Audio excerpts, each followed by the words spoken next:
Hi friends! Thanks for tuning in. If you like this video, please give it a like, comment below, and take a moment to subscribe to our channel. Matane is a beautiful town in the Gaspé Peninsula of Quebec. Located right along the south shore of the mighty St. Lawrence River, Matane is a vibrant and historic town with so much to offer. Matane has a fascinating history. The name Matane comes from the Mi'kmaq word Mekton, which means beaver pond. This area was part of the traditional territory of the Mi'kmaq people, who used the region for hunting, fishing, and trading long before European settlers arrived.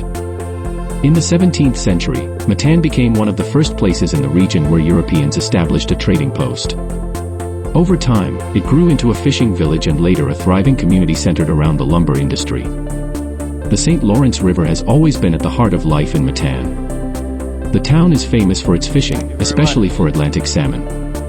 In fact, Matane is often called the salmon capital of Quebec. If you love fishing, this is the place to be, with the Matane River running right through the town. Each year, thousands of salmon swim up this river, and there's even a fish ladder where you can watch them. Matane isn't just about fishing, it's a town filled with charm and activities for everyone. Take a stroll through its cozy streets, visit local shops, or check out the beautiful lighthouse that dates back to 1906. The Matane Lighthouse is now a heritage site and a great spot to learn about the town's maritime history. Matane is a town that blends natural beauty, rich history, and a strong sense of community. Whether you're here to fish, explore the outdoors, or simply relax by the water, Matane is a place that will leave you inspired.